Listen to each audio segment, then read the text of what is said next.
Make it so. Now streaming live, this is the part where I click here. Check to make sure it's not yet on my page. So show up on my timeline. There it is. Click this, click to expand, which I'm now doing. I mute myself and everything is good, especially life. Good morning, everyone. Happy Friday. I have bad news for frequent viewers. My tea, I'm drinking old tea first. I've got this steaming hot teapot right here, ready and filled with hot tea, but I'm really not about wasting stuff, including tea. So we're gonna finish this last little bit. You'll notice just an overall sense of dissatisfaction in my being from that, because I'm not a fan of old cold tea, although I do drink it a fair bit. Anyhow, let's see what are we going to start this live show off with. Well, I'm going to show this cool thing that just came in the mail first, because I think I've shared stuff from Archie's Press in the past.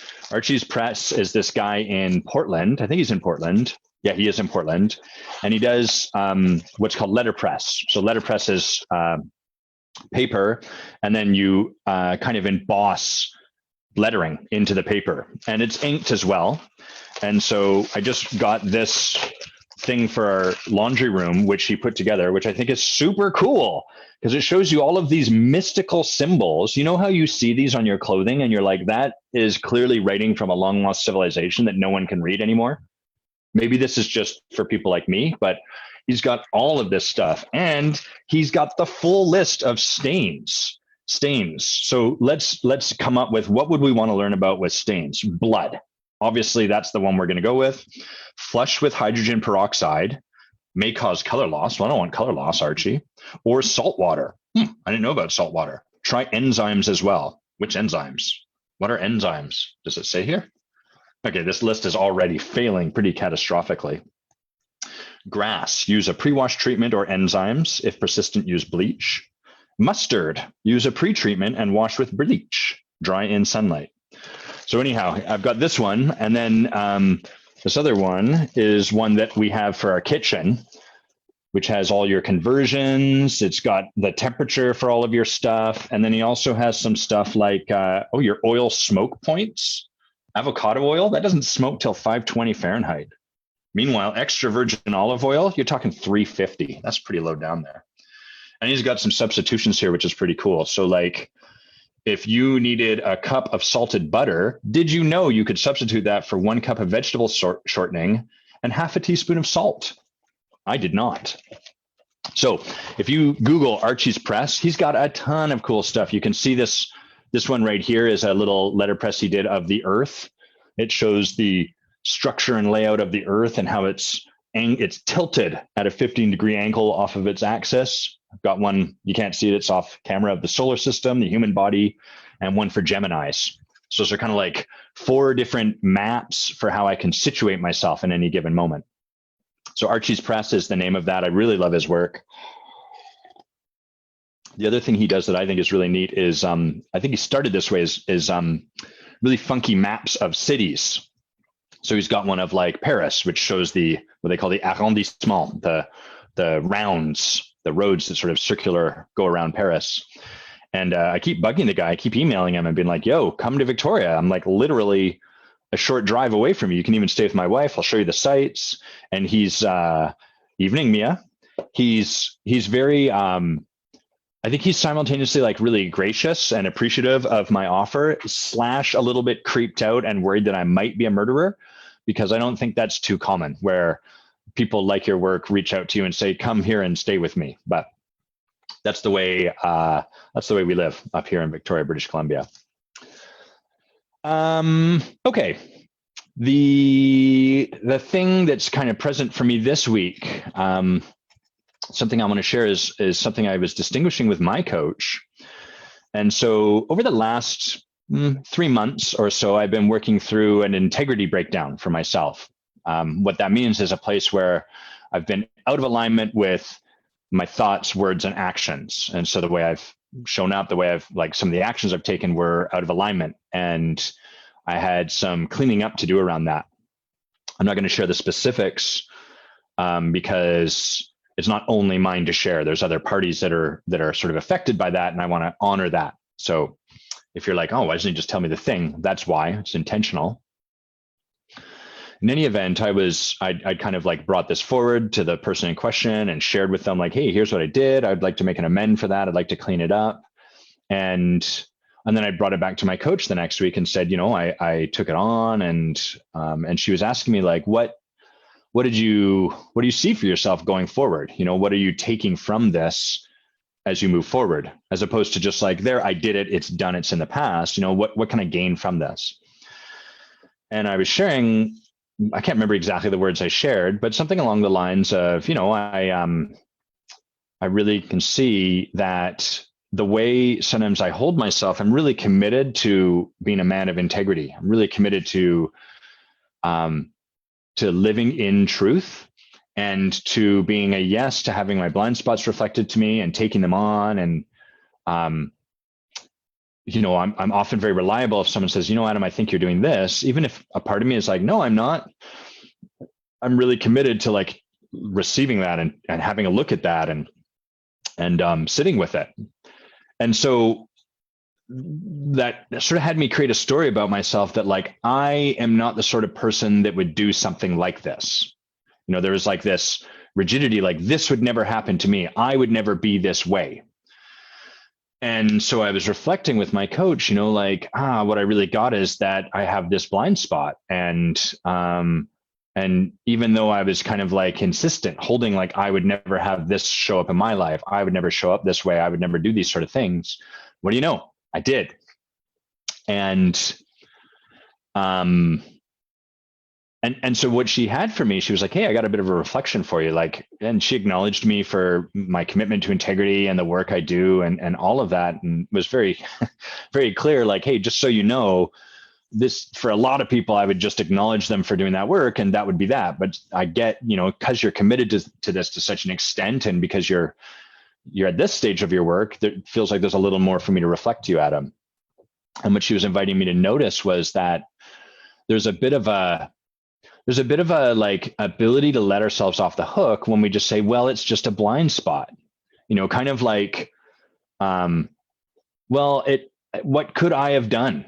And on one level, that's kind of true, right? Like our cognitive blind spots, we literally can't see them.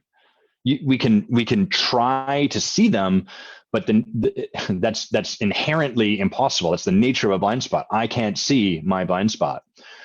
But at the same time, there's a little bit of like letting myself off the hook in that, kind of like, oh, well, I couldn't have done anything to have this go differently. So there's a little bit of just not being fully responsible. And in a way, a little bit of giving away my power. And what she invited me to take a look at is like, you might really hold it, as opposed to it just being like a quote blind spot and that's the end of that and you did your best and there's something to do. You might sort of take a look and see like how even at the time when this was going on some level you actually did know it. On some level you might have actually been lying to yourself. And is there any way you can see that? And as I looked at this, I could really see like, yeah, it took a bit of looking. It wasn't immediately obvious to me, but I could definitely see places where I'm like, yeah, I can see I was kind of like fooling myself and like there might have been like a niggling sense that I just didn't even want to consider because I didn't want to lose the experience I was currently in or any of that sort of stuff. And so I kind of got like, oh yeah, I can see like there's these places where I can kind of see how I was lying to myself. And on some level, I might have known that. And then I shared with her that what I was really afraid about with that was like, boy, I already kind of struggle with second guessing myself. I'm always concerned, like, is this my truth? Can I really trust myself? Or is that thing that person's pointing to something I need to take on? And like, it's part of what has me so reliable to receive feedback and take on my work, but it also can get in the way because I can get just lost in the sway of it all. And like, oh my God, this person's reflecting this to me and they're saying that, and where am I? And what is my truth? And okay, I got to honor all of what's coming at me.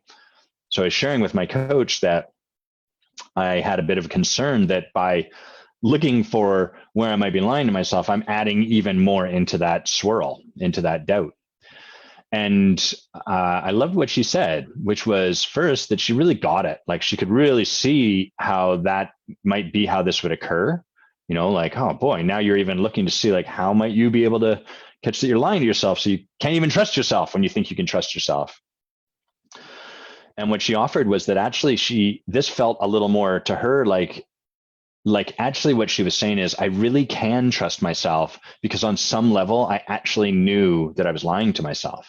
And if I can start to look for and see those places with a little bit more clarity, I can see like there's always this undercurrent of truth through all of it. Even when a blind spot is kind of there is some part of me that knows that it's like, hey, this isn't all above board.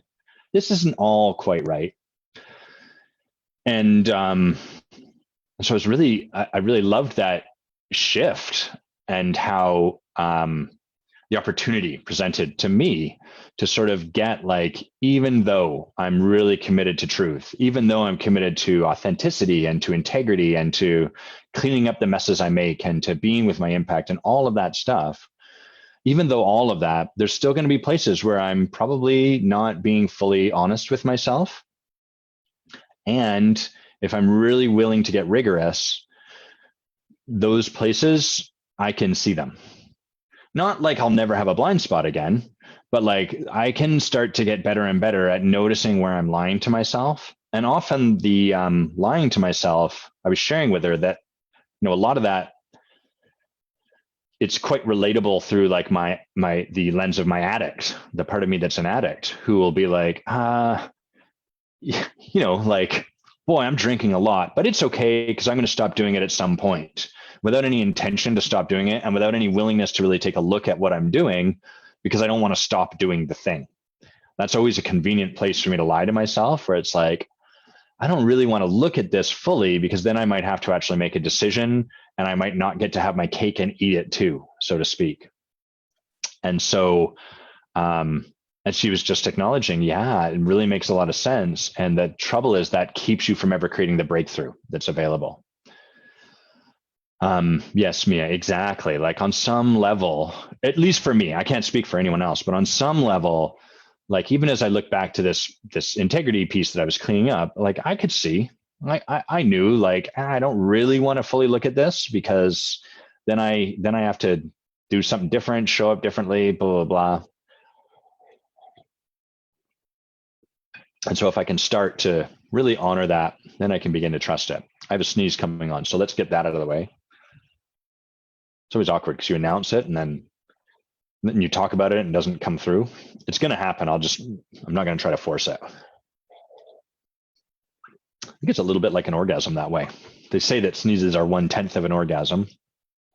Doesn't seem true at all to me, but maybe it's an exponential thing. Like 1/10 is just a tiny bit, but then the 9/10 or the 10th is the part that's the really awesome part. I don't know. I'm not sure, but. Okay, well, we got through the old tea. We're going to pour the new tea. I'm going to tell you how I know today's special celebrity guest star. There's the tea being poured, and then we're going to bring her on. That's the order of things. If you're watching, drop a comment in there. Just say something so I know some of who's here with us. It's more fun if I know the names of the people here. Ooh, candy cane again. 2 for 2. I chose Candy Cane Lane because it's a tea that I don't have to stop steeping. I can just leave the tea bag in there because my timing's off. I didn't get my timing quite right. And so to fiddle with the teapot live, that's not what you're here for. I know you're here for the live pouring of the tea, but no one wants to see me fiddling with loose tea and tea bags and what have you. Hola, David. Good to see you. Buenas, would it be buenas noches where you are, or maybe buenas tardes? Probably buenas tardes, right? Let's go with the buenas tardes. Mia, like worrying that we might be second guessing ourselves is another way of fibbing to ourselves and distracting ourselves from the truth. Yeah, I guess that's, let me see how it's constructed in my head. It's, yeah, I guess I can see what you're pointing to. Like it kind of is, I'm so concerned with what I might not be seeing that I'm not really looking at what actually I'm intentionally not looking at. So I'm like, what aren't I catching? What aren't I catching? Instead of like, what do you already know, Adam, is there that you're not looking at? And as I be with that stuff more, the easier it becomes to trust myself, because I'm more and more willing to fully confront the truth as it's showing up there. Hello, Jared Anderson. It's nice to see you, my fellow human. Long time no see, man. It's really cool to have you here.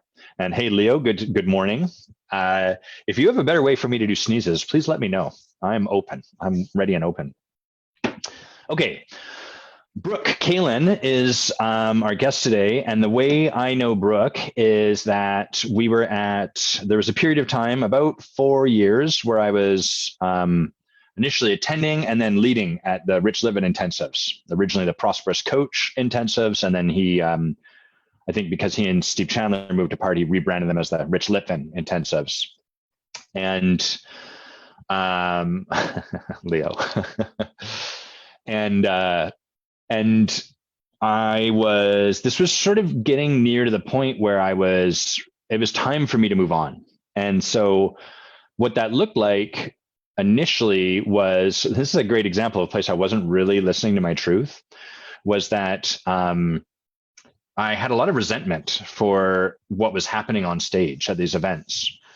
And that resentment was really like, I felt like what was happening was, I guess I would call it like the performance of coaching and authenticity and vulnerability, as opposed to coaching and authenticity and vulnerability. Now that's my opinion. It's not right or anything like that, but that's my resentment was showing up that way. And so I was outside while stuff was happening, sort of doing my own work, planning some stuff out. And Brooke came out and said, "Hey, are you Adam?" I think. And she'd been up against something in the group that she was with one of the people who were leading her team, who was on my leadership team. And that person, Kelly, who's been on this show, said, well, maybe you should bring this to Adam. He'd be a good person to talk to. And so Brooke and I chatted multiple times throughout that event, and then kind of just kept in touch throughout. And she's been on a really cool journey, and we've had some great conversations, and we had some conversations where I've made a mess, which I think I'll probably get her to share at the start. And then I've been in the work of cleaning that up with her so we can get back into relationship. So Brooke, why don't you put your camera on, put on your mic. Let's tell people how I made a mess. Hello. Look how radiant you look. It's a little, I don't know, it's a little something. So tell me, I feel like I should have had like a big grand like curtain entrance or something. Like some I should have music like playing, or like a harp, like some kind of thing, or like a top hat and a cane or something. Was that a star? That felt like a wipe, like the old Star Wars movies used, where it'd be like black. Like a curtain or something should have been like, and here she is. Anyway. Would you be willing to share a little bit just about like the mess that I created and your experience of like us moving through that, of cleaning that up? Yeah. So like, how do you want me to like just share my experience of the mess? Yeah, that's probably the easiest way. Like we don't want to give too much background for it. So I remember, I mean, obviously like everything's fine now because we've since had discussions about it. But at the time, I think it was in like maybe March or something. Feels about right. It actually, what you shared at the very beginning, I really resonated with in terms of blind spots, because that's where I was when we had that conversation. Like I was running up against my own blind spots, and I knew that I had them, which is one of the reasons why I was talking to you, because I was like, I know there's something about myself that I'm not seeing. And the reason I know this about myself is because life keeps giving me the same feedback. And it's like over and over and over that I'm getting the same feedback. And I'm like, I don't know what I'm doing to create this, but I must be. So Adam and I, we were talking about, relationships and coaching and purpose. And gosh, it's funny because like when I recount the story, I don't have the same charge to it. But in the moment, what happened was, like my spiritual practice came into the conversation, and that's a really important part of who I am. And it was actually, looking back, it was actually helpful that you made a mess, because I didn't realize how certain I was about that part of myself until it was like on the line and I was like vigorously defending it. Right. But basically what happened is I thought that you weren't taking the fact that I believe that I'm an awake individual seriously, or that I'm a very aware individual seriously, or that my commitment to integrity and truth is like the thing from which I lead my entire life. Like, I know that to be true about myself, and I'm very certain about it. And in the moment, it felt like I was being poked at and like not listened to, and sort of like pushed and pushed and pushed until I was like essentially feeling like I was up against a wall and had nowhere else to go but just sort of go limp and be like, all right, maybe you're right. I don't know. Like, Right. But it was interesting because I remember telling you at the time, like, because you were like, I feel like you have resistance. And I'm a coach too, in case anybody who's watching is like, who is this person? And I was like, no, Adam, I know what ego resistance feels like. And I'm now aware of what soul resistance feels like, because in the moment I was like, this isn't my ego resisting his coaching. This feels like there's an aspect of my soul that's like, stop now. Do not enter. This is not up for argument. Your integrity is not up for debate. Like, get off this conversation. So that's kind of what happened. And my recollection, like the way I remember it, was basically me being attached to you seeing the thing I was pointing to, which left, it sounds like the experience that left you in was like, well, one, being up against that wall, sort of like, almost bullied. I think I remember you even sharing like. That was kind of the experience you had. Feel like that in the moment. Yeah. And then as we move, so first of all, I want to, the reason I want to bring this story to light is so that people really, one, de-pedestal me if there's any risk of that, but also get like that there's so much humanity in our work as coaches. There's no doing it right every time. No matter how far along we get, we're going to make messes, or at least so I believe. And I think you and I talked about this after the fact too, but like, I want people to see and get the benefit of like, oh, wow, we all can, from a good place, right? Like, my desire was to support you in that. It wasn't that I wanted to like make you get somewhere. That's at least not where I was holding it, and still caused a mess. And then in like, would you be willing to share a little bit about just your experience of the conversation we had to actually clean that up? And anything that you want to share about it is totally fine.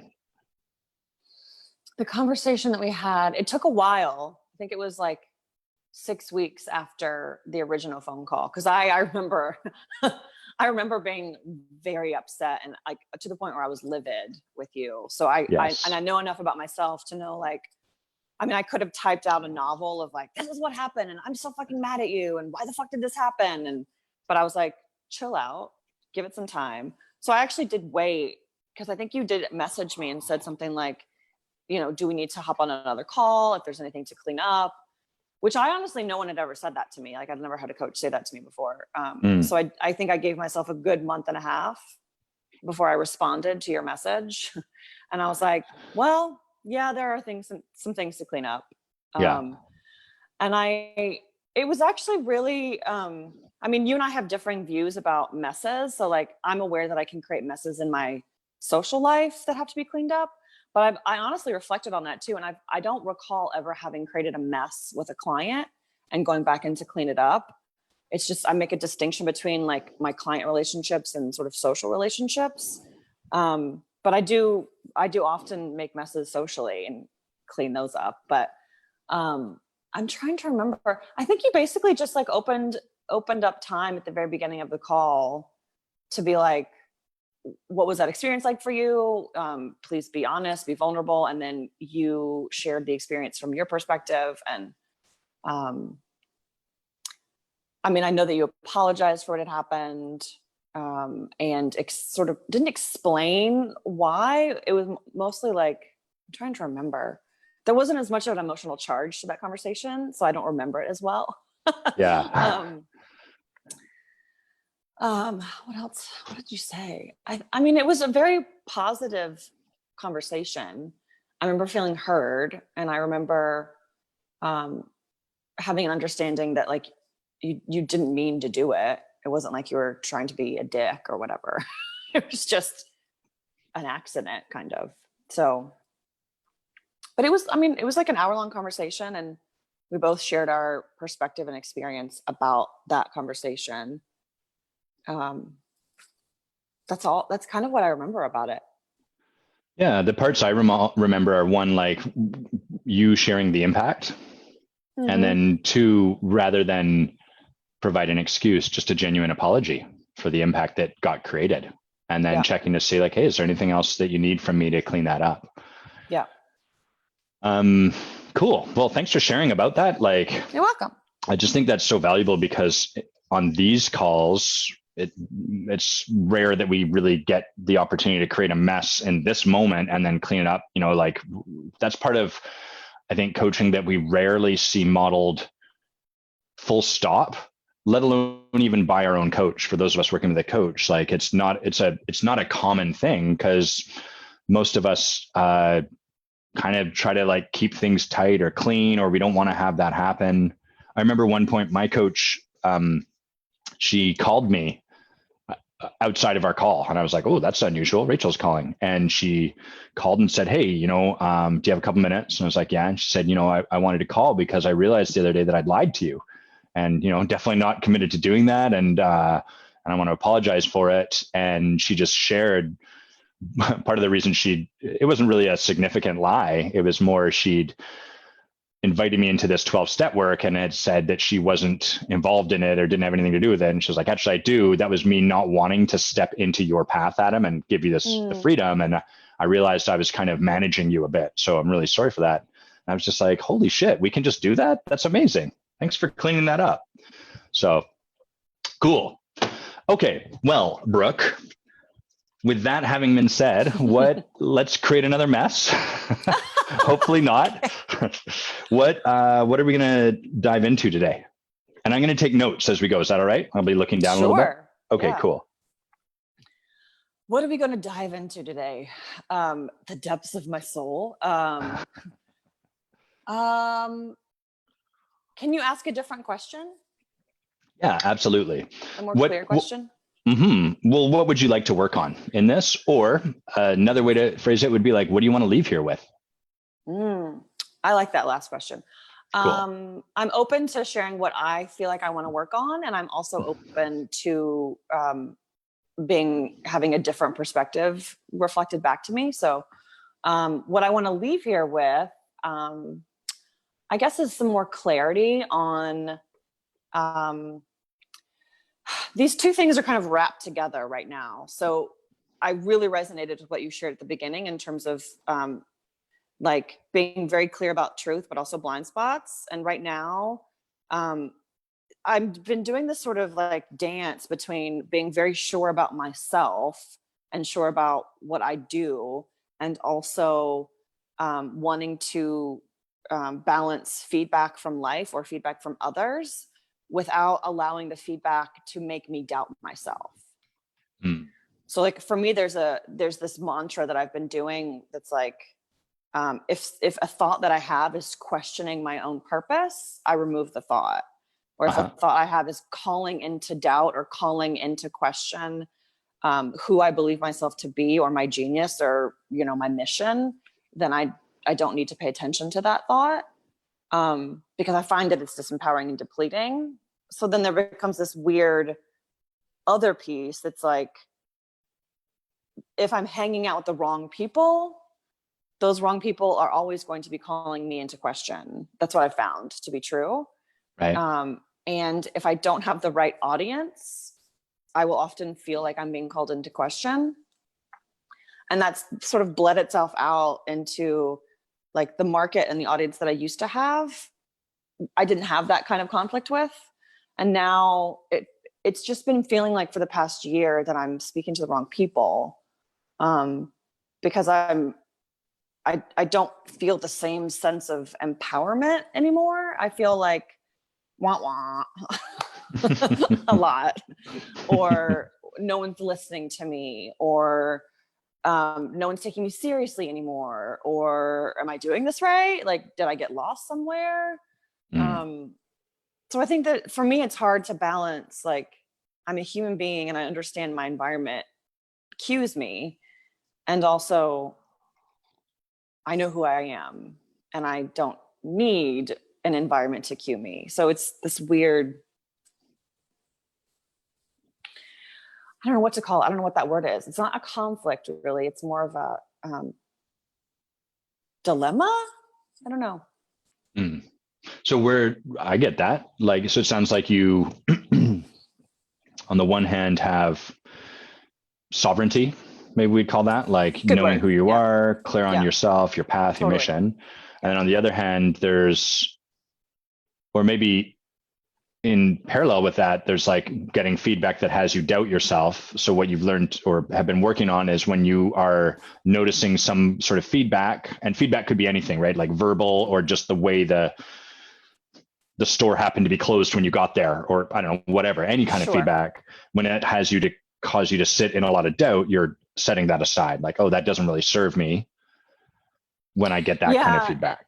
Just as you were putting your hand up and said sovereign, what I noticed was like, actually, there's already a part of me. I don't doubt my sovereignty. Well, I don't never doubt it, but there is some part of my mission that I'm not clear on anymore. So like my sense of self feels good. But my purpose and mission used to be very clear. And if you watch like the history of me online, for example, I was going live all the fucking time and was very clear on why I was going live and what I was sharing and the value and la la la. And then over the past year, I haven't really been showing up because some part of me is like, something is shifting and I don't know what the shift is geared toward. And it has to do with mission and purpose. It's not like it's weird. It's not like I'm unclear. I'm just not clear enough to be certain. So what are you clear on? In terms of mission and purpose? Sure. Yeah. Or in terms of just whatever life it in is general. like, so what I heard you say was, it's not that you're unclear, you're just not clear enough to be certain. So whatever it is that you feel clarity around, what are you clear on? I feel clear about my values and I feel clear about what I stand for. And I feel clear about who I am and how who I am naturally is of service. I feel very clear about, like, when I get into conversation with clients or people in general, like the impact is very much the same. Like, people get clarity, or people have greater insight, or they have increased wealth or increased relationship, or, people just get better. Like, all things increase around me. I'm very clear about me and the effect that me has on world. Yeah. I'm just not clear as much today as I was maybe a year ago, 2 years ago, on if that's enough, or do I have to have like a mission? Like, as a coach, like, this, like, I was told in the very beginning of my business, like, you have to have a tagline, and you have to be clear on your mission, and you have to be clear on your niche, and you have to understand who you're talking to, and make your client avatar, and blah blah blah. And I never fucking resonated with any of that. I really didn't. I was like, all right, well, you're telling me I have to do this, and you have been doing this longer than me, so I guess I have to do it. But mission, in terms of like, I help leaders and creatives, blah blah blah blah, because blah blah. Like, I can't ever formulate one of those. And is that what you feel like you need? It's what I've been told that I need constantly. And without it, I do feel a little bit lost sometimes. Can I ask you a question? Yes, please. So I can even hear in that, like, the battle between battle may be a bit of a wrong word, but the battle between being sovereign and like the feedback from the world around you. And so I'm curious, like, in this moment, what do you feel like you need or is missing, or like? notwithstanding you're being told mission or whatever it is? I'm missing, there's emotion behind this. What's the emotion? I feel sad.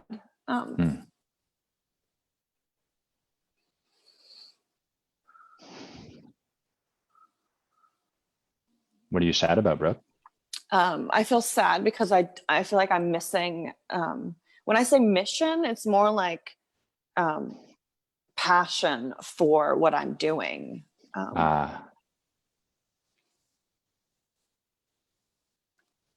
Which is uncomfortable for me. Right. What do you feel instead of passion? Like, I get that there's sadness around it. It's sort of like, it's almost like grieving its loss is how it occurs a little bit. What do I feel? What's the sadness about? What was the question? Sorry. What do you feel instead of passion these days? Like I'm forcing. It's almost like I know where the passion used to be. It's very clear. I was very passionate about the things that I was doing. And I hit a wall around a year and a half ago. And now it feels like I'm still very certain about what I'm good at and what I'm great at and how that serves people and how that does a good job serving other people. Like I have repeated, client testimonials about like the insane results that I get for people. And it feels sometimes like I'm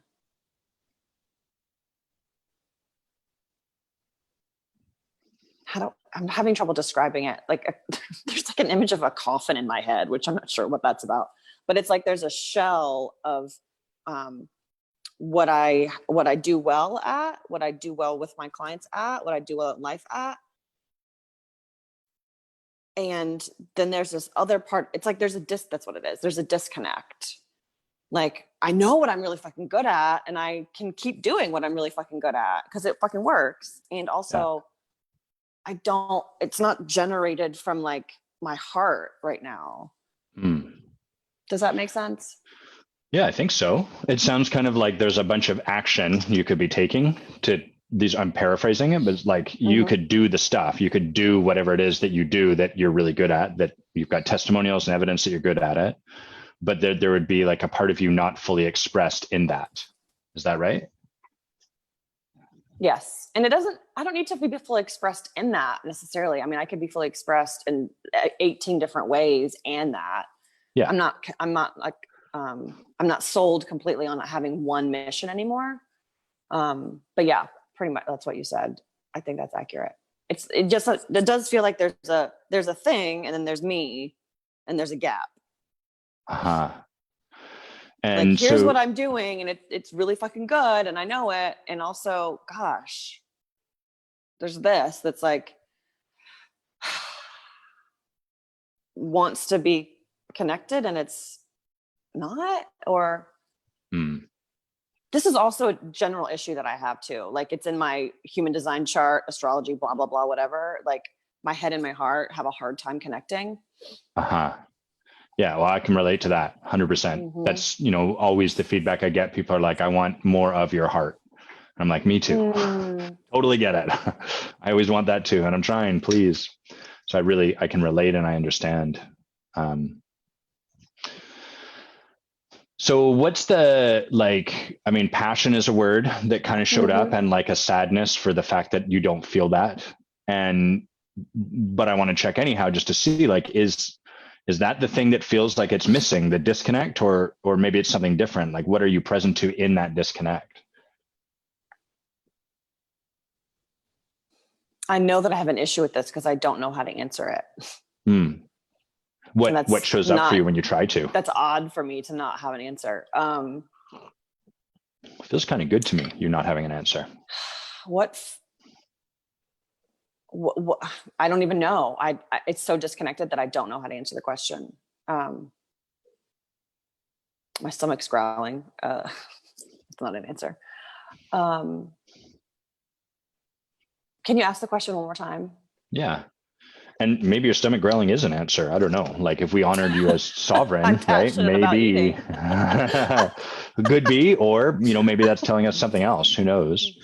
But so the question was, there's the thing you're doing that you're great at. And then there's sort of Mhm. like you were saying, there feels like there's a disconnect between that and I use the term full expression, but like there's some part of you not imbued in that, some disconnect between that and who you fully are on this Mhm. planet. And then, Mhm. so the question is like, what do you experience missing? Can you pinpoint can we go a layer deeper than just that there is something missing, which is great. Yeah. When you say it like that, I'm actually having a memory where I was in the same position 11 years ago, probably, where I was in like an experiential therapy. I was at a place called Onsite in Tennessee, and we were doing an experiential therapy piece. And it was like, I just finished grad school. I had like all these things planned. It was very like black and white. But I felt stuck, and I felt like I was up against a wall. Same Similar, flavor of similar. stuckness as like you Yeah. are now. Like just kind of like, I have all these things. I have this like amazing education. I have a master's. I'm fully qualified. I have all these like really amazing on paper aspects of me. And also I feel trapped and stuck.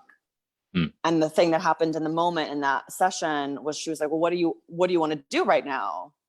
And it was like one of those sessions where you do like props. So I'd sculpted my current life. And I was like, do you really want me to do what I want to do? She was like, yeah. So I basically took my hand and just destroyed everything. And then built this whole like colorful, weird, creative, unplanned thing that had no meaning. And I was like, I want that. I don't know what the fuck that is, but I want that. And that's what I feel right now. So when you're holding your hand up, that helps me actually, like a spatial thing, of like, this is what I've been doing. And there's a part of me that's here, and like, there's a disconnect. There is a part of me that wants to be like, not fuck this, but you need a lot more than this planned out, structured, it feels easy to me because I'm so good at it.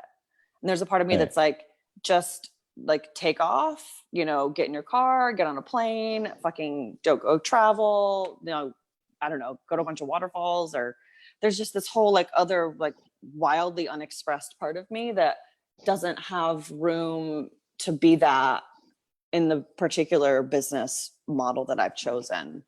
I mean, or I could, but it's just like the part of me that has all the passion is like,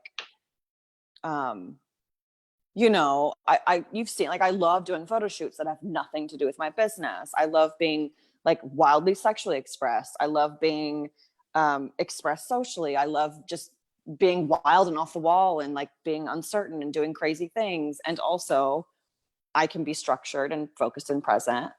Like I'm fine, like toggling back and forth between all those, but I feel like the world isn't fine with that. So then I get a little bit like, am I confusing people? Right. And it sounds like you do toggle back and forth between those two as a I've result. gotten good at that. Like I got good at like, okay, I love to dance, and dancing doesn't necessarily have anything to do with my business, and that's fucking fine.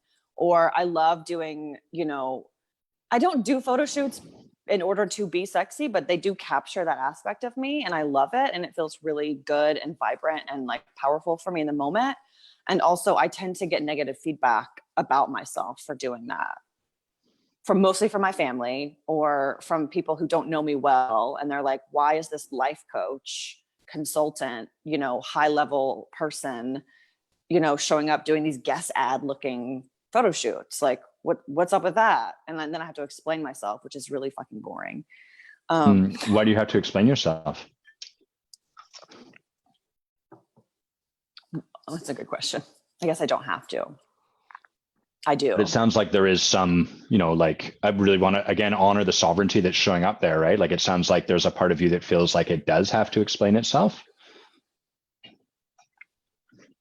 Yeah, you're right. No, there is a part of me that feels, if somebody brings it into question, like a couple of my family members have consistently brought that into question. Right. And I do find myself, when they bring it into question, my knee-jerk response is to explain why I do it, instead of just being like, is it really your business? Like, who cares? Right. It's my life.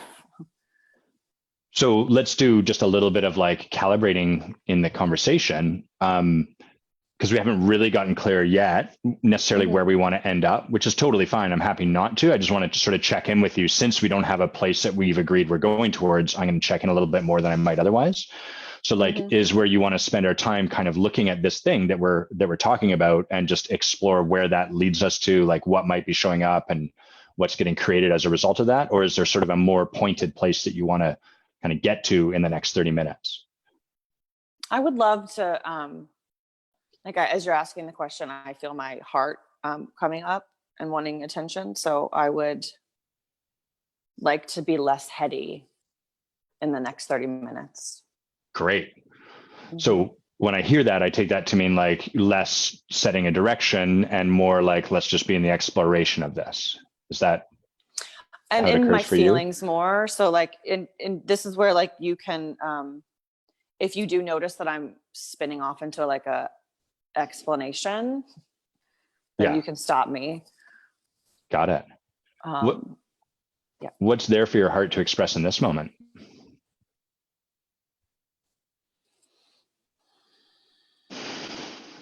I feel a little shy, and it feels kind of quiet in there right now. Almost like a little girl, kind of like, interesting analogy, like trying to peer from behind a curtain. We had the curtain at the very beginning. Right. Is that shyness is kind of like marked for me in contrast to the wildness you're describing, and then also in the way you're describing your family relates to how you show up when you express yourself in that way that feels kind of good, but also it, like, do you experience a degree of shyness about that part of yourself? My head doesn't. What about your heart?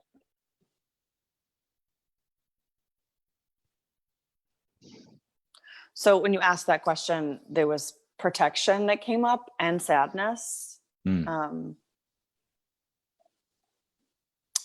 There's a fear in there that it will hurt me if I keep doing that. Doing what? Being fully expressed. Got it. Excuse me.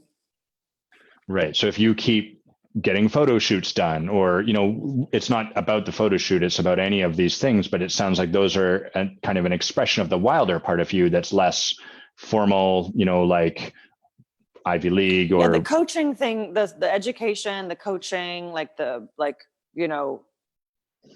very obvious successful part of me feels like that's not scary. It's very safe.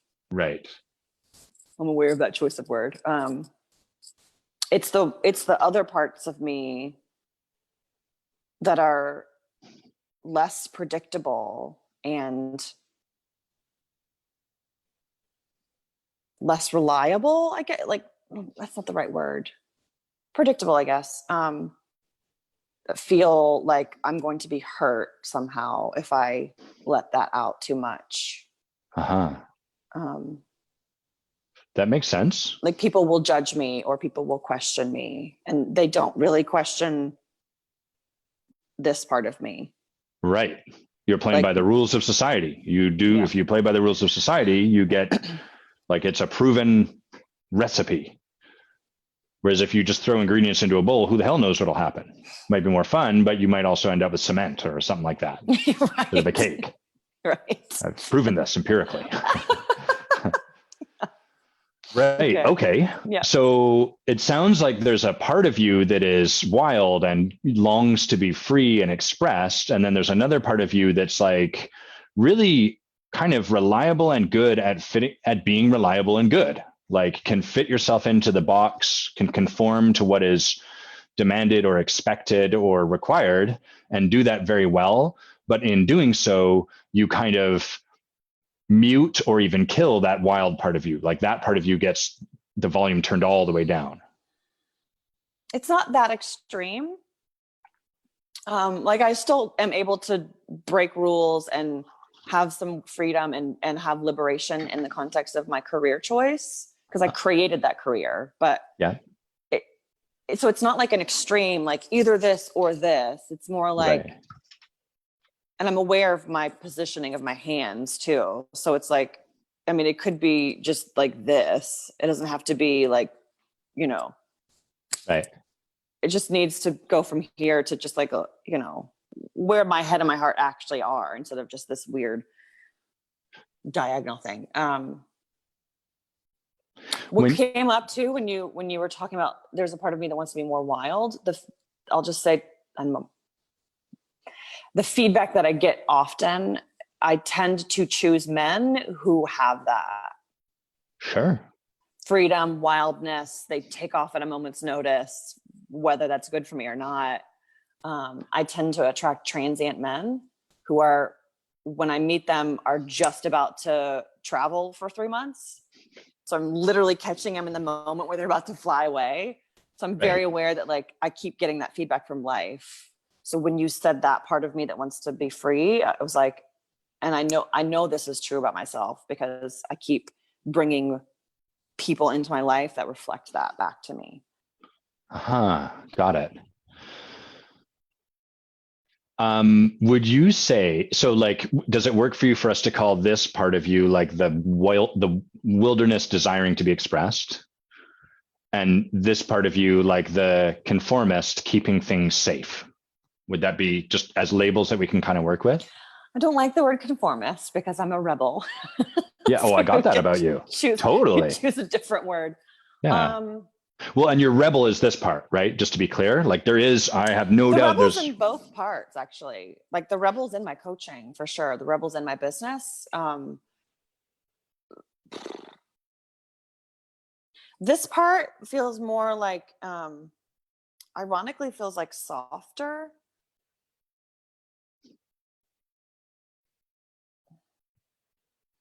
I guess we can call this like the feminine part of me and this the masculine part of me. Maybe that works. We can, if like, and I'm happy to shift. I'm definitely no issues with shifting into those kind of more energetic pieces. I mean, you can call that one the coach, because that's what that is, you know, or the. Yeah. Well, I'm kind of intending to put you, I'm not surprised you don't like the notion of the conformist. Yeah. And I'm kind of trying to choose that word really intentionally to give you a distinction that forces you out into one of two poles, so you can see it a little more starkly. Okay. I'm willing as to opposed to seeing shades of gray, which is totally who you are, Brooke, is legion. You are multitude, right? You contain multitudes. And so it all is shades of gray. The magic of a distinction is it forces us out to one of two sides, and then we can kind of see things a little more clearly for the time being. So maybe it's easier if we look at your family as this. So like, would they be more of the people that are like, we express the wildness in us, or we conform because that is safe, like the reliable, you know, the safe bet? Which would they be more I of? would say neither. Okay, well, if you had to choose one of the two, if I forced you into this distinction. Ooh.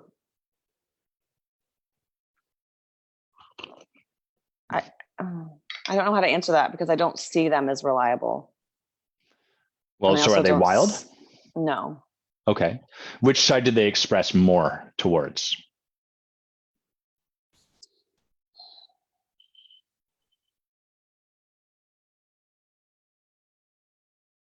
I don't know.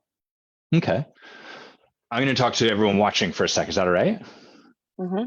Okay. So what I'm present to for everyone that's listening is the wildness that is Brooke is kind of like, we're in it a little bit with that part of her where she's like, well, I don't want to fit inside a box, which is perfect. It's like happening as we're trying to create a box so that we can do some of the work that's there to do. Yeah, I'm very resistant to going into the box. Yeah. And what I'm hearing you share, not my take, but what I'm hearing you share is that you have been putting yourself in a box, and that your family is reacting when you don't fit inside the box. Your family says, Brooke, why would you post photos of yourself that way when who you are as a coach?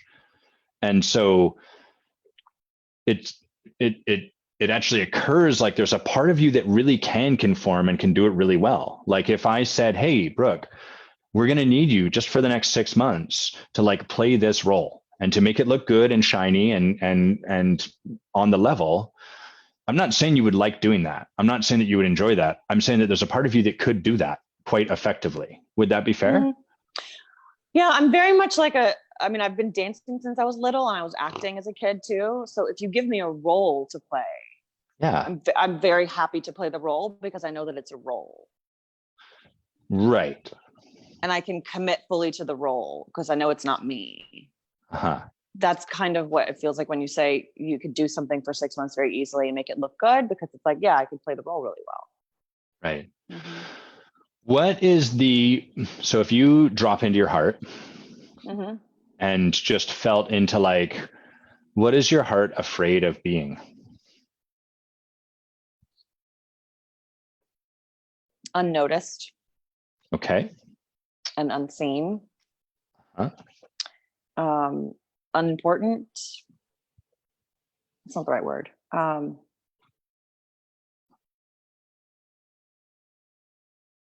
There's some sort of combination of word that's like between invisible, unimportant, and doesn't matter. Some version of that word together. Is it irrelevant? Maybe. Yeah, that's a good one. Okay, but that didn't sound like the word. It didn't sound like that's the one that's there for you. Irrelevant feels just slightly harsh, but it works. It's okay. Is your fear gentle with you or harsh with you? The fear of my heart is very gentle with me. Uh-huh. What about the fear itself?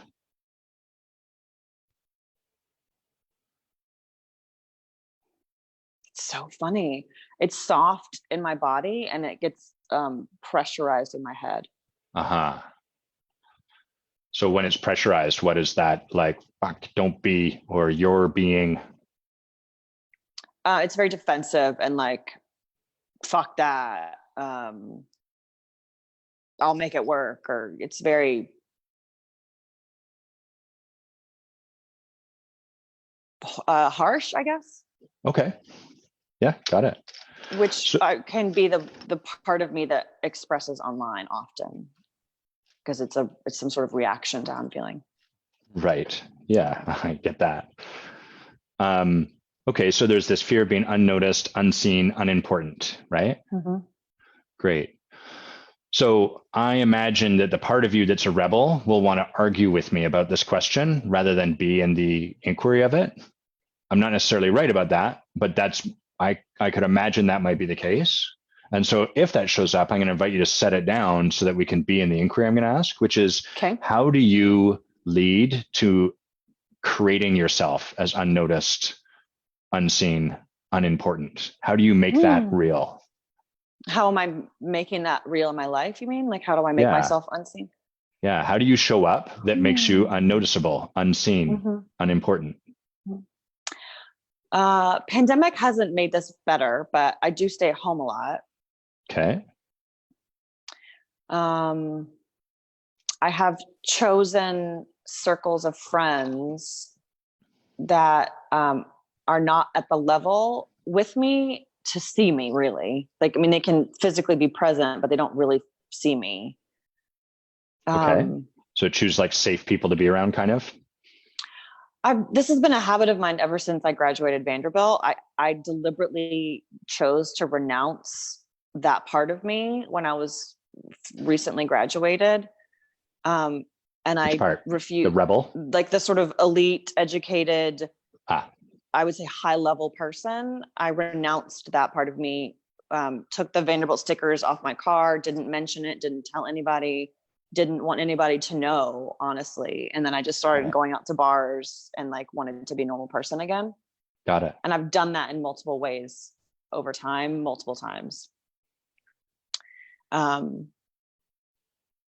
was answering your question, and I'm trying to remember how. Hang on. You said the rebel.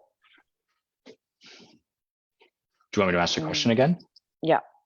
Yeah. So I'll just lay the planks. Your heart is afraid of being unnoticeable or unnoticed. How am I doing this? Unimportant. Okay. Yeah. How do you make that true? Yeah. I have this habit of being around people from that same vein of renouncing the, educated elite person part of me. So I will go unnoticed in crowds like that. Well, and I also hear you reject that part of you. Yes, have in the past.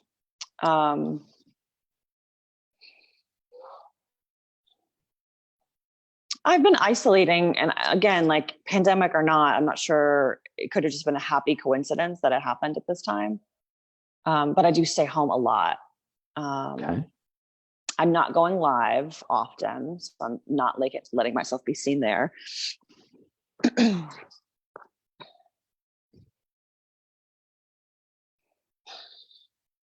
How do you make yourself unnoticeable when you do go live?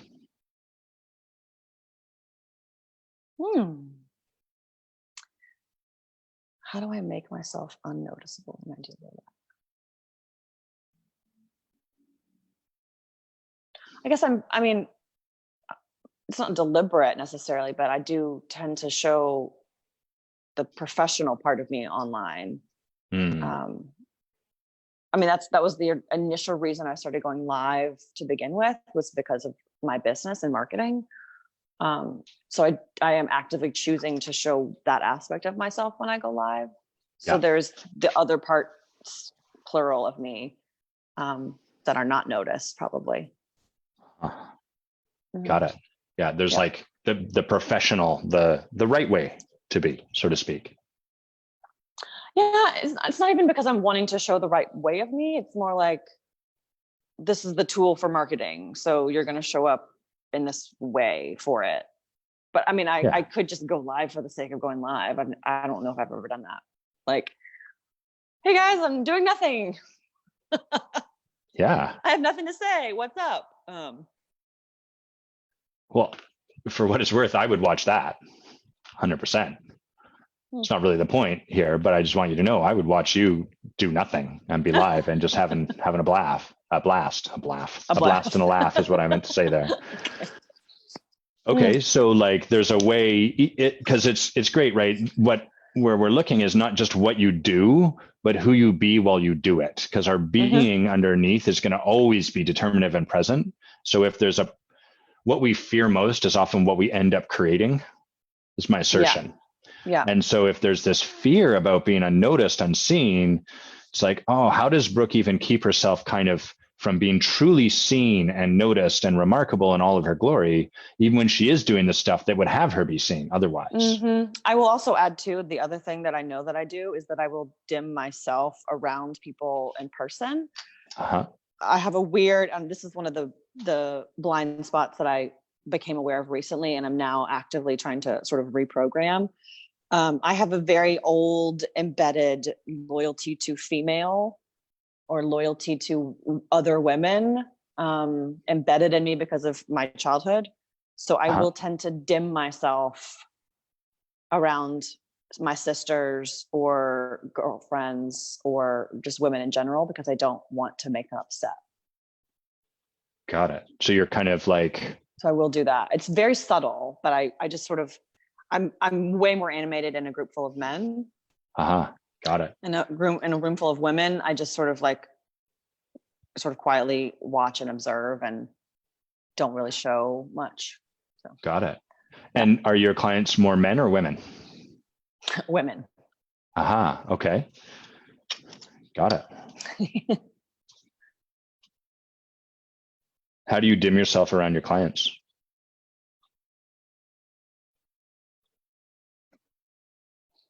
I don't know if I dim myself on the phone calls, to be honest. If I reflect on it, like it feels very strong in like who I'm being for them and who I'm showing up as with them. I will say that if I do in-person intensives with my clients, that's when I notice sort of this like thing, to the point where I was in California doing, I think, 3 intensives back to back about a year ago, and I got sick right before. And I was physically dim. I still showed up anyway, but I was like not feeling, I was not feeling well at all. So. Got it. I'm of two minds on that. Oh, go ahead. No, I can just feel, if I remember the memories of my intensives, there's a part of me that felt like I was putting a lot of pressure on myself to stay in the vein of coach, even if we were out in the city. So tell me about, you've been using the word professional. So tell me about, like, what does professional coach look like?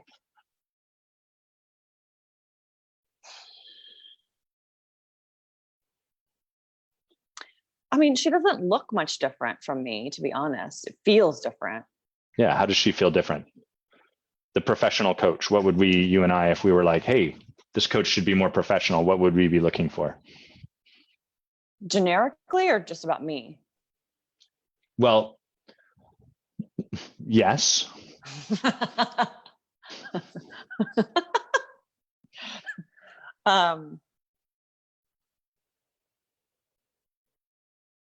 It's funny. I get fuzzy around that question. Yeah. I have an assertion. Okay. Always risky. My assertion is, there's a couple of things I'll put on the table. Mm-hmm. The one is, when we feel a lack of vitality or passion or something like that around, like what I'm hearing you say is there's something you're exquisite at doing, and your experience while you do it is something other than exquisite. So you can do it, but who you feel, who you get to be as you're doing it is kind of lackluster and apathetic and bored, or whatever the right word would be, but like that kind of energy where you're like, I feel not that lit up by it. That's the first thing I've heard you say. I might not get the perfect words, but energetically, are we on the right page? Yes. Okay, awesome. So typically when that's there, my experience is that it's because there is a part of who someone is innately, a part of their essence that isn't expressed in what they're doing. So like, if who I am is connection, you could force me to make 28 phone calls to people and like talk to them. But if I'm following a script word for word, there's not going to be much connection. And so I'm going to feel pretty dead as I'm doing that. Whereas if you're like, Adam, your job is to call these people, roughly get through this, but like connect with them, I'm going to have a much different experience because I'm going to be aligned. Yeah. Okay. So ironically, what I went through, I was a success coach for a company for about 6 or 7 months, and I had to follow like bullet points in the script, and I rebelled way the fuck against that because I was like, I cannot fucking do this. And they were like, you're gonna get fired if you can't do it. And I was like, well, I guess you're gonna have to fire me because I can't fucking do this. Yeah. So this is the part where now we're going to start to get into the point where I have a hunch that there's a part of you that's going to rebel against me and what I'm going to say. Okay. So it's okay if that shows up. I just kind of want to like speak to it ahead of time so it doesn't blindside us and then we get knocked off. So my experience of you, Brooke, is that there's a part of you that like is really committed to excellence and like committed to doing really exquisite work. There is some people in the world for which they're like, fuck it, I'm good at this and I'm just going to go out and do it. And they wouldn't get any training and they would just be like a free spirit. This is not a criticism of them. It's just that that's not who you are. You went and got a master's degree. You care about like how you are received and seen by others, and you want to make a difference. There's another part of you that's like wild, like the wild, untamed feminine, the expression of love and radiance and all of that energy, like your hair. It's like, fuck you, try and contain this motherfucker. You will fail. Yeah. Okay. And you will fail. So I've noticed a couple of things. Like one in this conversation, every time I try to point a little bit to that part of you that in service of doing excellence is able to conform a little bit, the wild untamed part of you says no. And it makes it a little hard for us to shine light on that side because we can't, it's like trying to bring two poles of a magnet together. As soon as we get close to it, we kind of like bounce away. Okay. I want to be clear. This is an assertion I'm making, right? So if you're just like, absolutely not, that's fine. I'm happy to let go of it. But my experience is that that's kind of what's happening. And the reason that you feel this sense of like not lit upness about what you're doing, at least to some extent, is because you're not able to fully express your wildness over here in this realm where you've otherwise learned, hey, the right thing to do is like to be the right way, to dim myself around women, not to be too much around them, to like, you know, there's a part of you that's like rebelling and it's like, fuck you, I'm going to post these great Guess jeans photo modeling looking shots. But then, shit, I can only so much empower that in terms of me being a coach until you kind of push back into the box, or your family kind of pushes you back into the box, or whatever it is. Tell me about the way your body is currently postured and what that is conveying. Yeah, you'll know, like when I'm considering two poles of something, my eyes will do that thing where I go back and forth. I was curious and wondering if the wildness is wanting to be expressed in the context of the career, like if that's what I have to do, or if the wildness just wants to get expressed somewhere. Does it have to be through the career choice? That actually, as I'm speaking it out loud, I'm noticing that doesn't feel good to say that. So I think it does have to be expressed in the vein of, and also other places too. I don't have to be channeled Siloed into one. Yeah. Yeah. Well, this is what most people do, right? Like everyone has tensions like this, wildness and conformity. For me, it would be like play and excellence. And then, so what we do is we're like, at work, I'm excellence Adam, who is very rules focused and doing things the right way. Then with friends, I'm fun Adam, who gets stoned and drinks and parties and does crazy stuff.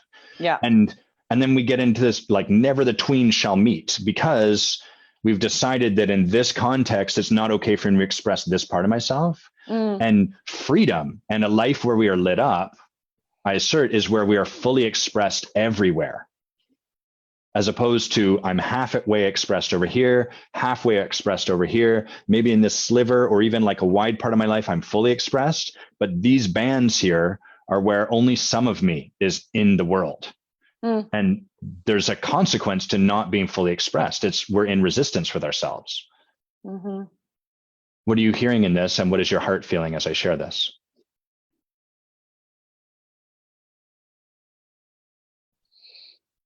I doesn't feel, there's no like emotion in my heart right now. It's just sort of listening. It's funny. It's never, I don't know if never is the right word. It's rarely occurred to me that like I can have my excellence show up socially. Because I tend to like the part of me that's like, you know, I'm out, I'm social, I'm fun, I'm wild. Like it doesn't occur to me to like allow my excellence to shine through at a dive bar. Do you know what I mean? Like I tend to just put that on the shelf or whatever, because it feels like it's like an out or something. But I will notice that like the more tense I am with the box of professional Brooke, I will start making or be tempted to make much more sabotaging choices socially. Yeah, we create a balance. It feels like a top spinning more and more wildly, but it is a balance. The more we push ourselves into professional realm, the more we also polarize out to wild realm. And then there's some degree of balance kept in the system. Let me ask you this. Do you ever go to a dive bar and let whoever you're talking to know that you went to Vanderbilt and have a master's degree? Yes. Okay, great. So I love that. There's part of you that gets to be expressed. Is there any other I tell stuff? them that I'm a coach, but you know, it's not really a relevant thing to talk about at a bar. Like I'm a life coach, because most people are like, oh, don't analyze me. Right. You know. And so in the context of this conversation that we're having, right? Yeah. I'm not trying to tell you what to do, but I would just reflect that's a little bit of where there's a part of who you are that doesn't get to be fully expressed because of how other people might respond to it. Totally. You're right. No, that's accurate. And so that's also part of like how other people might respond to it is a place I notice your wildness doesn't get to be fully out there, because what will your family say? And I get it. For example, you're like, no, you're right. I mean, I'm catering the lack of expression to the audience. Essentially, Yeah, like at the bar, exactly. for example, the thing that would make me not want to be like, I went to Vanderbilt, I have a master's degree, like I have boatloads of fucking certifications, is the part of me that's thinking this man doesn't want to hear about my professional life at a bar. So it's Yeah. audience catered. And I would say that the same thing would hold true for the professional piece. Like, these are potential clients. They don't want to hear about how I got wasted last night. Yeah, Like, totally. yeah. Mm-hmm. And so first of all, I want to be clear that I'm not right. I'm just reflecting what I'm hearing you say. Mm-hmm. Yeah. The there's two parts to this. One, my assertion is that you cater what you convey to people based on like the reaction, but you also this is what you said. You Or also even potential reaction, because I'm wrong 100%. sometimes. Yeah, nailed it. Exactly. Brilliant, bro. Yeah. And the other thing I've heard you say is that you also select the places you go that kind of preemptively choose the way you're going to show up because of how those people will be. For example, your friends. You've chosen to hang out around friends for which sharing sort of all of your excellence might not be fully received, which then feeds Accurate. back into, oh, I Yeah. shouldn't show up fully. And then here's the reason why. And then Which it is just the creates. same thing that I did when I graduated Vanderbilt. It's the exact same pattern. Yeah. And I actually wrote Nice. that down in my journal the other day. I was like, you're basically repeating the same thing you did when you were 21, where I've Always feels good to see self-selected that. out. Yeah. Like, it's Totally. been 20 years, Brooke. Wow. All right. Yeah. You're still doing it. Okay. So this makes total sense. We create the environment that confirms the way we think we have to be, and then we get to blame the environment for the way we have to be. Yeah, nailed it. And then we're in it. Totally. Yeah. So this is what I meant when I said, like, at the very beginning, when I was like, I know that I'm miscreating somewhere. We've had this conversation before. I'm like, this is a good life that I have, but it's not quite mine. Yeah. It doesn't feel like it's all the way mine. I was like, what am I doing that's miscreating my life? Why would I be doing that? So I'm glad that we're going there. Yeah. So we're sort of just coming to where we need to start to wind down. Okay. I'd love to give you some practices, but I'd first love to hear, like, what do you see you might take on? Actually, first, like, what are you getting from this conversation? I feel validated. These are all things that, like, I've perceived, but it's just really helpful to have it reflected back from somebody that I trust, obviously, and stated with, like, the physical representation of the disconnect was helpful, and it's been helpful for you and me to both basically be saying the same thing, but when it's not in my own head, because this has been like ongoing in my head for about a year. Do you know what I mean? Like, I know that I'm doing something, and I wasn't completely clear on what I was choosing or why I was choosing it. I feel much more clear now. And I'm very aware more so of the social choices that I've made and how I've boxed myself there too. I was very aware before this conversation of how I was boxing myself professionally. Nice. It hadn't occurred to me that, like, oh yeah, I'm dimming my excellence socially. Yeah. I'm dimming my socialness excellently. You know what I mean? Like, it's like, I knew what I was doing over here, but I wasn't aware that I was. You didn't see the reciprocal. I was aware of it, but it hadn't, like, integrated, like, yeah, you're still dimming down, even though you think you're being wild. Yes. Yeah. Nice catch. Mm-hmm. So what do you see you might practice from this?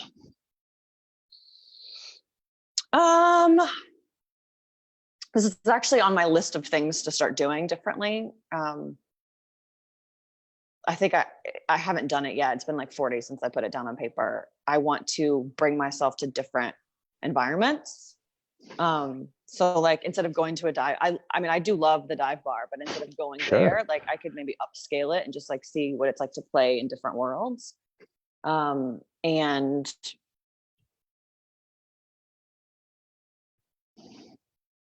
the friend piece is hard for me because I work from home and I don't have coworkers. So I'm honestly, this has been a dilemma for me for a while. I'm not really sure where to go meet new people. Yeah. other than bars. Everything's closed right now. So it's like, I mean, where else does one go to meet new people? So I'm willing to play in that arena too, of like playing with different environments and different types of people. So it sounds like what I'm hearing you speak to when you're talking about where you might practice is like, well, how do I create a new environment? Like where it wouldn't be so safe to just keep doing the patterning that I know to do, so to speak. Like instead of going to the dive bar where I'm related through the dive bar lens, I'll go to like the more upscale bar. Or instead of hanging out with the friends where I dim whatever part of me that I dim, I'll hang out with other people. Something along those lines is kind of where you're looking, right? Yeah, I've also recently met people that are will allow me to express all of that. I use that. I'm aware of my word choice. Will allow me to, where I feel comfortable expressing all of me. There's a very small, I would say maybe 5 or less people that I can sit with, and I express my excellence and my wildness at the same time, and I feel really good. It's been very recent, but I feel really good around those people. Really good. And I notice that when I'm around those people, like male or female, it feels like love. I'm not saying I'm in love with any of these people, but it feels like I get to feel like I love myself. Love it. That feels good on you. So professionally, I'm not quite sure what to do, honestly. It feels more unclear. Okay. Well, I've got a few things I would add and or provide. So I love change because the actions we take create a particular environment that is like consistent. You know, for example, I'm going to dim my excellence socially, then you're going to create an environment around you like dive bars where that is sort of the way to be. And then the environment creates the actions that we take and so on and so forth. Changing your environment's great, right? Like you go to a more upscale place. I would just invite you in those situations then to notice what part of you gets dimmed. Because the easy thing would be like, oh, instead of going to the dive bar, I'll go to the classy bar, and then I'll hide my wild side. Or, I'm going to go to the. It's easier for me. It's fun. It's like it's easier for me to bring the excellence into the wildness for some reason than it is for me to bring the wildness into the excellence.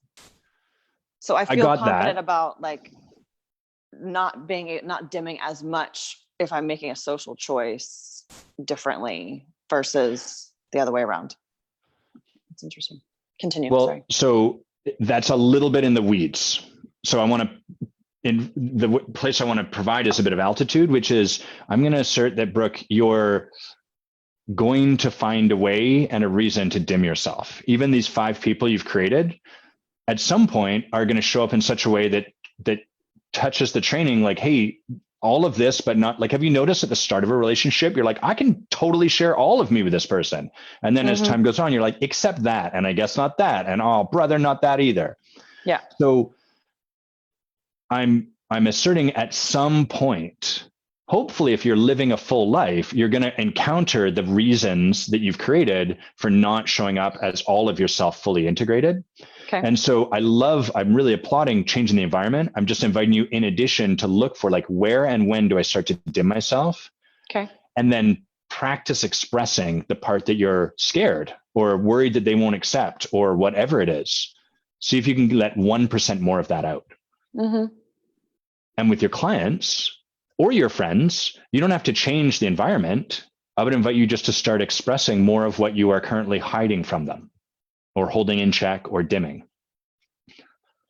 I'm willing to bet good money that there are some of your clients who are like going out and getting wasted and then hiding it because they feel that they can't share that.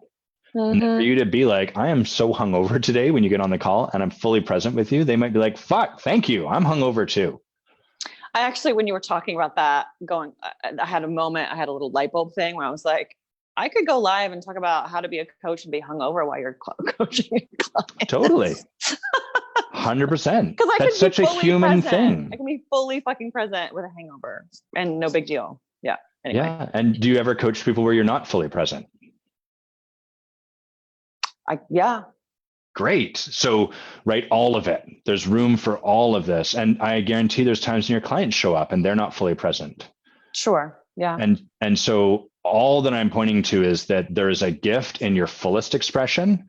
And you, while changing your environment is awesome, you also don't have to practice. Does that make sense? Yes. I mean, I feel like I have to be in interaction with something or someone to practice. Well, sure. But you've got friends already. You might talk to them on the phone or message them, and you might. So the only thing, if you were to choose one thing that I would invite you to take on, is just noticing the dimming of yourself and noticing, oh, is this the excellence that's getting dimmed, or is this the wild side that's getting dimmed? Would it be more fun if you were on calls with your clients and you could share these parts of yourself and be in conversations around that? Yes. Fuck yeah. Well, the idea of you having more fun coaching feels really good to me. I can't tell if it feels good to you. It does. It feels scary. Yes. I get that. It is. You know, like our fear is the reason we don't already have this. Our fear is the reason why dim our light. Well, if I share this with them, what are they going to think? And sometimes they will think the thing we're afraid of. I'm just realizing too, well, not just realizing, but remembering the excellent part is the piece of me that I feel like is the one or the thing that's worth the money or that has the value. You know? So it's like, there's a part of me that's scared if I sort of not lessen that, but add in, I guess add's a better word. Add in the looser wild part, that people will not perceive my value as an excellent coach as much. You know what I mean? And then it's like, well, I go broke. Yes. So that comes up. Thanks for sharing that, because that's such a great reason why not let this part of yourself be expressed. The cost of it is what you've been sharing. Is like, I feel disconnected and it feels like lifeless, and there's a part of my vitality or my lit upness or whatever we call it that just doesn't ever get expressed there. And so I totally get that fear. It's so, I've been there myself, and you know, I can tell you what my experience has been, but it's not going to make a difference, right? Because it's your journey, and for you to discover and to explore. That feels like a good place for us to wind down here, but it feels like there might be something left for you to say. I can't tell.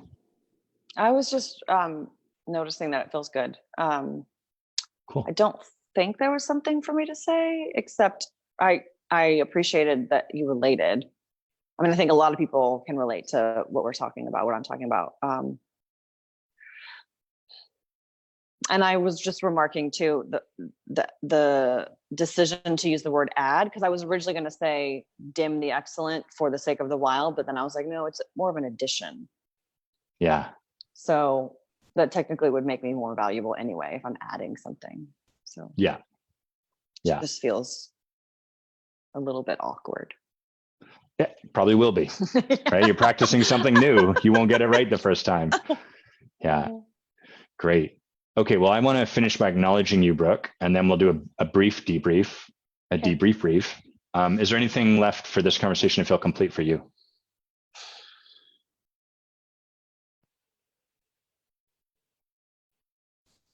Cool. Feels good. Well, Brooke, I really do want to acknowledge the excellence that you are. Like, I'm well clear of all of the wildness and the radiance and the playfulness and the sheer ridiculousness and audacity that you bring into the space. And I want to acknowledge that in a moment. But I also really acknowledge that there's a part of you that is really like fully committed to like really deep work and really like making a difference and really being like, impeccable might be too sharp a word, but like there is a real like, no, we're not going to half-ass this. We're going to really do this. And the experience of you feeling like I can't keep doing this in the face of what you're feeling is kind of consistent with that for me, because it's like there is something not quite impeccable about what you're doing because it's missing this part of yourself. And so it's almost like existentially, there's a part of you that can't keep doing that any longer because it's not all of what you are. So I acknowledge that all as like an expression of the impeccability and excellence and magnificence you are. And then I so acknowledge you for like, I love that you're someone who went to Vandy and goes to dive bars and like is wild and has hair like you do and just gets like sexy photo shoots done and stuff like that. And holy fuck, we need more people that are integrating all of that so that we can be taught by someone modeling it like, hey, it's okay to be, you can be totally professional and the life of the party. You can be really fun with your friends and a great father or mother. You can like all of that. And I really acknowledge you for the good place from which you dimming your light is born out of. Like I get it's not malicious. It's really sort of, there's a part of you there that's really like, I don't want to like make other women feel bad. Or, yeah. But it is really like, it's a kind part of yourself where that comes from. I was just realizing that the part of me that is inclined to dim, wow, that was big, is my excellence, actually. Great. And do you know what I mean? I do. And I'm going to now invite you to set that aside and just be with the acknowledgement some more. Yeah. But I love that you got that. Had an unawareness. Yeah. Yeah. Nice. So I really acknowledge the, just like the tenderness met with the wildness that you have within you, there's a fire that burns bright. And I really, that part of you is as magnificent as the excellent and impeccable part. And I just love the courage that you're willing to take to start to integrate those. Beautiful work. Thank you. You're that was welcome. really nice. I really appreciate it. It was good. It was really good. Well, let's do a quick debrief. We don't have too much time. Anything that was surprising or that showed up for you as we were moving through that? Are we still live? Yeah, we're still live. Okay. Yeah. I didn't know if the debrief was live still. Well, you can swear and be as wild as you want in this part. Let me just get my beer. I really like the last piece of awareness actually made me feel really good. Because I had a lot of shame around dimming. So like I would know that I would dim and then I would feel shame about it. Yeah. But just that little last piece of awareness that I was like, wait a second, I dim because I'm trying to be excellent. Yes. In a way, like I'm dimming for the sake of others, which I know is not, it's codependent, but there's also, it's born of my desire to be excellent and helpful. Yeah. So I love that like, you can see that. That just eliminates the shame. Yeah. Do you know what I mean? Like it's born of me wanting to be a better person, whatever, you know. It comes from a good place. Yeah, that was really helpful. I love the fact that you just mentioned, again, these are things that I've heard, but it's just really good to hear them from somebody that I trust. So the fact that you said we need more people who are able to be fully expressed. Like, yes, you can be. I was just talking to somebody about this last night or 2 nights ago, where it's like, I can be very focused and professional and have an agenda for my business and have like very clear financial goals and be very sort of savvy and like focused. And then 3 hours later, you know, be going crazy with my friends at night. You know what I mean? I don't feel conflict between that, but I'm aware that the world sees it as conflict sometimes. So I like the fact that you said we need more people who can be like, I'm a good father and very fun with my friends, or I'm sharply focused professionally and also, you know, have, I don't know, weird social desires that whatever that is. I'm going to have to go back and watch the replay. I know that there were moments at the beginning too that were surprising for me.